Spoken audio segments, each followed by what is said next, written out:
Hello students, आज के video में आपका स्वागत है। आज हम थोड़ा अलग विषय लेकर आए हैं और वो है निबंध। तो आज हम देखेंगे निबंध माझा भारत देश। बच्चों, इसको आप भारत देश पर कोई भी निबंध लिखने के लिए आया तो आप शीर्षक बदल के इसको लिख सकते हैं। यानी कि इसमें जो पॉइंट्स दिए हैं वो सारे पॉइंट्स इसमें दिए हुए हैं। तो आप इसमें से आपको जो पॉइंट उसमें पूछा गया, जैसे कि आपको पूछा गया माझा देश, या शीर्षक में पूछा गया माझा भारत देश या माझा भारत, ऐसे कोई भी निबंध पूछा गया तो आप इसको लिख सकते हैं। या तो पूछा गया देशाचे माझ्या देशाचे नैसर्गिक किंवा प्राकृतिक सौंदर्य, तो वो भी पॉइंट इसमें है। उस पॉइंट को जोड़ के और एक हाथ आगे का एक हाथ पीछे का पॉइंट जोड़ के आप अपना निबंध इससे लिख सकते हैं। और इसमें अगर आएगा आपको निबंध लिखने को कि भारत के रीति रिवाज, भारताचे रीति रिवाज, और कोई भी विषय इसमें आया, जो पॉइंट इसमें लिखे हुए हैं उसको आप पढ़ लेना, तो आप उस पर आधारित निबंध बना सकते हैं। ये निबंध थोड़ा बड़ा है और जो बड़ा लिखना चाहता है उनके लिए तो अच्छा ही है, लेकिन जिसको जैसे 6 क्लास का लड़का है, बच्चा है, तो उसको इतना बड़ा निबंध नहीं चाहिए, तो वो इसमें से कुछ पॉइंट उसके ज़रूरी आवश्यक पॉइंट लेके उसको लिख सकता है। बाकी उसको छोड़ देना है, जो पॉइंट उसको नहीं लगते हैं उसको, और अपना निबंध छोटा बना सकता है। तो सभी बच्चों के लिए 6 class, 7th class, 8th class, 9th और 10th क्लास के लिए ये निबंध आपको उपयोग में आएगा।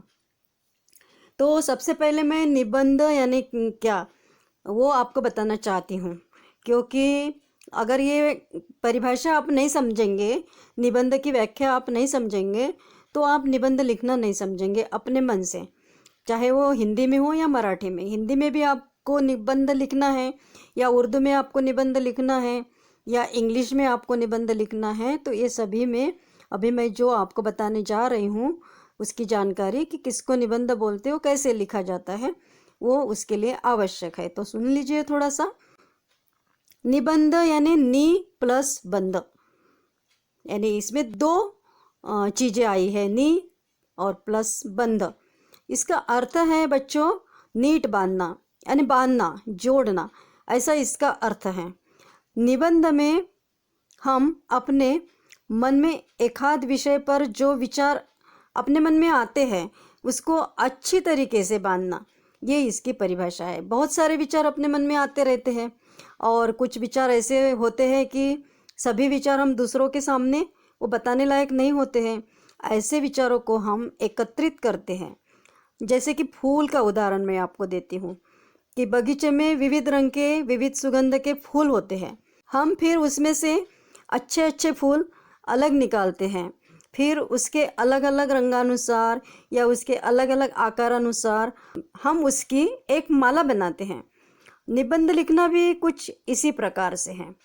निबंध लिखने के लिए पहले अपने मन में जो विचार आए उसको एकत्रित करना पड़ता है, फिर उसमें से आवश्यक और योग्य विचार अलग अलग करना पड़ता है, और यही अलग किए हुए योग्य और सुंदर विचार जो है वो शब्दों के धागे में एकत्र करके यानी इकट्ठा करके उसको गूंथना, यानी निबंध। तो यह है आपकी निबंध की परिभाषा।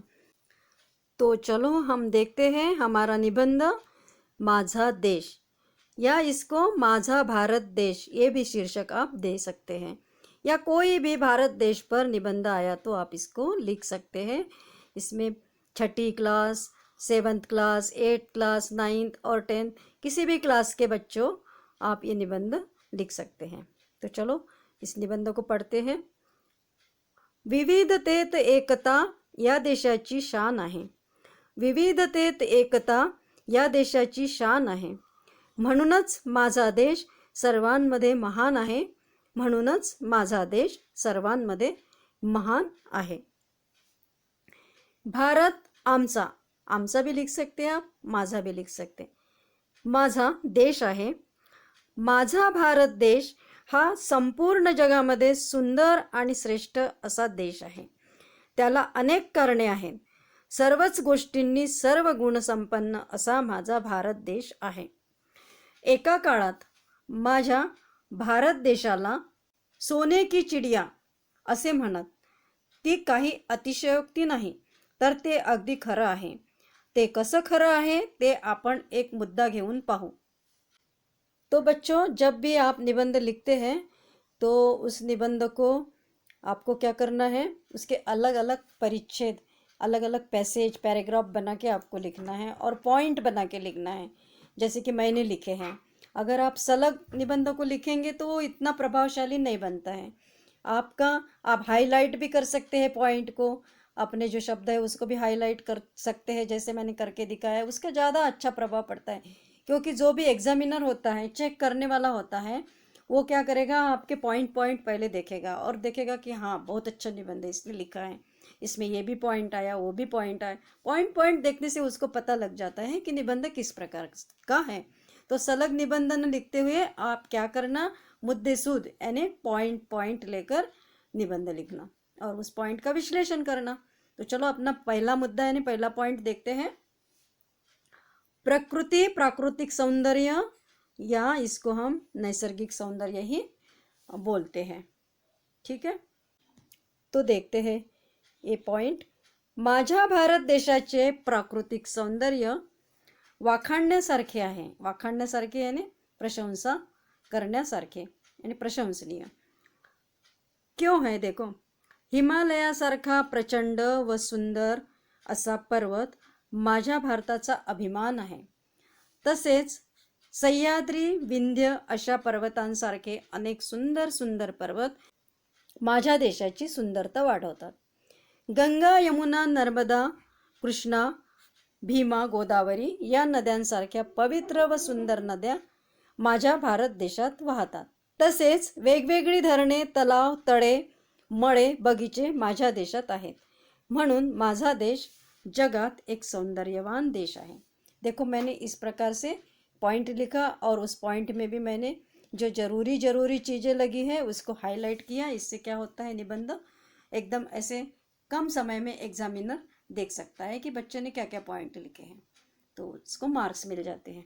अगला पॉइंट देखते हैं. अगला पॉइंट है विविधतेत एकता. विविधता में एकता. माझ्या भारत देशात विविधता तर आहेच, पण त्यातही एकता आहे. बाकी देशांमध्ये असं नाही. आता विविधतेमध्ये एकता कशी ते आपण पाहू. माझ्या देशात वेगवेगळे धर्म आहे. इतर देशांसारखा कुठलाही एक धर्म माझ्या देशात नाही. माझ्या देशात हिंदू, मुस्लिम, शीख, ख्रिश्चन असे सर्वच धर्म आहेत. बौद्ध धर्म, जैन धर्म, महानुभाव पंथ असे अनेक धर्म व पंथ आहेत. आणि असे असूनही सर्वांमध्ये बंधुभाव आहे. हिंदू धर्माची लोक राम, कृष्ण, गणपती, विष्णू, दुर्गा माता, शंकरजी या अशा विविध देवांची पूजा व आराधना करतात. मुस्लिम भाईजान अल्लाहची आराधना करतात, नमाज पढ़तात. शीख गुरु नानक, ख्रिश्चन भगवान येशू ख्रिस्त, बौद्ध धर्मीय गौतम बुद्ध, जैन धर्मीय भगवान महावीर यांना मानतात व त्यांची पूजा प्रार्थना करतात. हिंदूंसाठी मंदिरे, मठ आहेत. मुस्लिम लोकांसाठी मस्जिदी नमाज पढ़ण्यासाठी आहेत. शीख लोक गुरुद्वारामध्ये जाऊन गुरु नानकजींची प्रार्थना पूजा करतात. असे वाटते की विविध धर्मी लोक म्हणजे रंगीबेरंगी फुलेच आहेत. असा माझा देश महान आहे. दुसरे विविधतेत एकतेचे उदाहरण द्यायचे म्हणजे भाषा. माझ्या भारत देशात अनेक भाषा व बोलीभाषा, उपभाषा बोलल्या जातात. हिंदी, मराठी, इंग्रजी, गुजराती, मल्याळम, तेलुगू, तमिळ, पंजाबी, उर्दू और भी है, उड़िया वगैरे अशा अनेक भाषा माझ्या देशात बोलल्या जातात. एवढेच नाही तर प्रत्येक देशात थोड्या थोड्या अंतरावर वेगवेगळ्या बोलीभाषा बोलल्या जातात. महाराष्ट्राचे उदाहरण घ्यायचे झाले तर विदर्भात वैदर्भी, वऱ्हाडी, खानदेशात खानदेशी, अहिराणी, कोकणात कोकणी अशा भाषा बोलल्या जातात. एका प्रदेशातील संस्कृती व रीतिरिवाज शिकण्यासाठी एका प्रदेशातून दुसऱ्या प्रदेशात स्थानांतर पण करतात. भारत देशात वेगवेगळ्या जातींचे, संस्कृतींचे लोक राहतात, पण सर्व मिळून मिसळून वागतात. प्रत्येक राज्याच्या लोकांची आपापली वेगवेगळी वेशभूषा आहे. प्रत्येकाचे सण त्योहार व उत्सव वेगवेगळे आहेत. जसे की हिंदू होळी, दिवाळी, दसरा, गणपती उत्सव, दुर्गोत्सव, श्रीकृष्ण जन्माष्टमी मोठ्या धामधुमीत साजरे करतात. तर मुस्लिम भाईजान ईद त्योहार मनवतात. शीख गुरुनानक जयंती, ख्रिश्चन नाताळ सण, नाताळ म्हणजे ख्रिसमस करतात, साजरा करतात. बौद्ध बुद्ध पौर्णिमा साजरी करतात. अगला पॉइंट है मंदिरे, लेणी आणि गुंफा. भारतामध्ये हिंदू धर्मीयांसाठी अनेक मंदिरे आहेत. माझ्या देशातील सुवर्ण मंदिर, सूर्य मंदिर, कोणार्कचे सूर्य मंदिर कोणार्क में है, उड़ीसा में प्रसिद्ध आहे. तसेच जामा मशीद, ताजमहल, लाल किल्ला, इंडिया गेट ही प्रसिद्ध स्थळं आहेत. खजुराहो व अजिंठा वेरूळची लेणी प्रसिद्ध आहेत. ह्यातील काही स्थळे जगातील व भारतातील 7 आश्चर्यांपैकी एक आश्चर्य आहे. अजिंठ्याच्या गुंफा व लेणी एकेकाळी जगातील एक आश्चर्य मानले जायचे. तर असा माझा भारत देश सर्व गुण संपन्न आहे. भारतामध्ये सर्व धर्म समभाव आहे. अगला पॉइंट है परंपरा. भारत परंपरावादी देश पण आहे. माझ्या देशातील लोक अनेक परंपरांचे पालन करतात. धार्मिक परंपरा, लग्नाच्या परंपरा अशा अनेक परंपरा माझ्या देशात आहेत. भारत देश हा ऋषीमुनींचा आहे, संतांची भूमी आहे. और अगला पॉइंट है राष्ट्रीय चिन्हे. माझ्या देशात स्वातंत्र्य दिन, प्रजासत्ताक दिवस तसेच राष्ट्रपिता महात्मा गांधी जयंती यासारखे राष्ट्रीय सण पण धार्मिक सणांसारखे साजरे केले जातात. भारतात खूप पराक्रमी व योद्धे होऊन गेले आहेत. देशाला स्वातंत्र्य मिळवून देण्यासाठी म्हणजे स्वतंत्र करण्यासाठी त्यांनी आपल्या प्राणांची आहुती दिली. अनेक वीर फासावर गेले, अनेकांना तुरुंगवास झाला. उदाहरणार्थ महात्मा गांधी, लोकमान्य टिळक, भगतसिंग. माझ्या देशाचा झेंडा, माझी शान तिरंगा आहे. राष्ट्रीय चिन्ह अशोक चिन्ह आहे. राष्ट्रीय पक्षी मोर आहे. राष्ट्रीय प्राणी वाघ आहे. राष्ट्रीय फळ आंबा आहे. राष्ट्रीय मिठाई जिलेबी आहे. कला, अगला पॉइंट है हमारा कला. कला के क्षेत्र में हमारा देश कैसा है वो देखते हैं. माझ्या देशात अनेक कला आहेत. नाट्यकला, संगीतकला, स्थापत्यकला, गीत, नृत्यकला, चित्रकला, लेखनकला, मूर्तिकला, पाककला, साहित्यकला, दागिने बनविण्याची कला, तमाशा, लावणी, वेलबुट्टी कला इत्यादी अनेक कला भारतात आहेत. अशा प्रकारे जिथे पर्वत आहेत सुंदर, जिथे पर्वत आहेत सुंदर, नद्या आहेत अमृतधार, सुंदर घाट आणि विचार, तो माझा देश महान, तो माझा देश महान. तो बच्चों, इस प्रकार से है आपका माझा भारत देश, माझा देश ये निबंध है.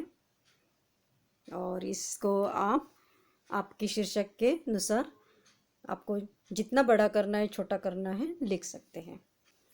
तो प्यारे बच्चों, आपको और भी कोई निबंध चाहिए तो आप कमेंट बॉक्स में लिखिए. आपकी आवश्यकता के अनुसार मैं अगला निबंध बनाऊंगी. Okay, thank you.